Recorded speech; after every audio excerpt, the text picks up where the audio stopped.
So, it is well known that Spanish is kind of backwards. The black cat, el gato negro. The brunette girl, la chica morena, or castaña. So, are we doomed to sound like Master Yoda all the time? No, not always.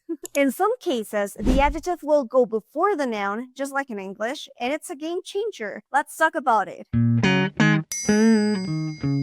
Hello again, I'm Mariana here with Spanish 55 to help you dive deeper into Spanish grammar. If you haven't watched part 1, make sure to check it out, because today we're building on what we learned about gender and number agreement in adjectives. Ready to learn some advanced tricks for adjective placement? Let's go. In Spanish, adjectives can either come before or after the noun they describe, unlike in English, where adjectives almost always come before. Spanish is a bit more flexible, but with some important rules. Generally, descriptive adjectives like color, shape, or personality traits come after the noun. El libro rojo, the red book. La mesa grande, the big table. This is the default rule in Spanish, so if you're unsure, placing the adjective after the noun is usually a safe bet. Spanish also allows adjectives to come before the noun, especially when they describe qualities or emphasize emotion or subjectivity. For example, mi querida amiga, my dear friend. Here, placing querida before the noun emphasizes closeness or affection. Una gran idea, a great idea. Gran before the noun conveys greatness or importance rather than literal size. When adjectives go before, it usually adds a touch of emphasis or emotion to the description. One of the coolest things about adjective placement in Spanish is that it can actually change the meaning of a sentence. Let's check out a few examples to see how this works. Pobre. Una mujer pobre.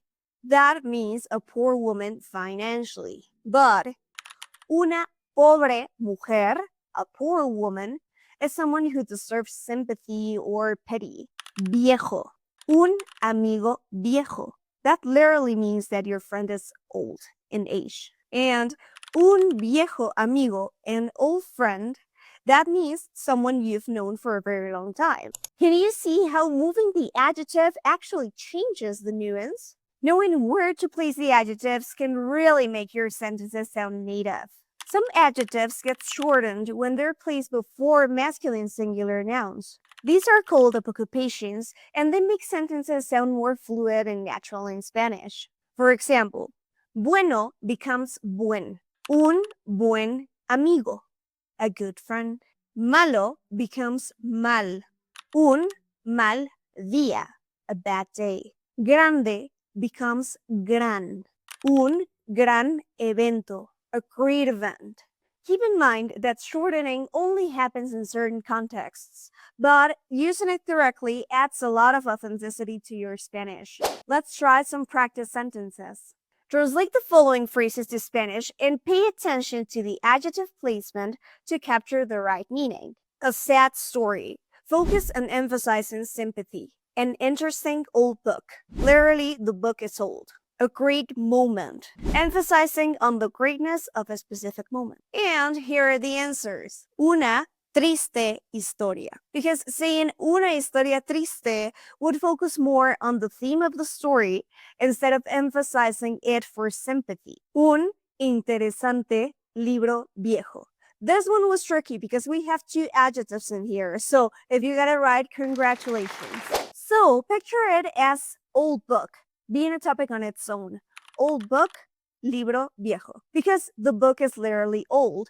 And interesting is just the adjective describing our whole old book. So it's un interesante libro viejo, an interesting old book. Un gran momento. This is not about a moment that was so long it felt like it lasted 3 hours, but instead a moment that was unforgettable. So it's not un momento grande, but instead un gran momento. And there you have it. Understanding adjective placement in Spanish not only helps you avoid common mistakes, but also makes your sentences richer in meaning. Keep practicing, and soon it will feel natural to switch things up with the placement to match your intended message, and you'll sound way more natural in Spanish. Let me know in the comments if you found this helpful, and don't forget to like and subscribe for more tips on perfecting your Spanish with Spanish 55, where you can find a certified coach to help you reach your goals through one-on-one personalized lessons. And if you're interested in listening to stories of some of our students who have conquered the Spanish language with us, we invite you to follow our podcast, Conquering Spanish Interviews with Learners. You can find the link in the description. Thanks for joining me for part 2. Stay tuned for more Spanish insights, and remember, with practice, you'll be speaking like a native in no time. Hasta la próxima!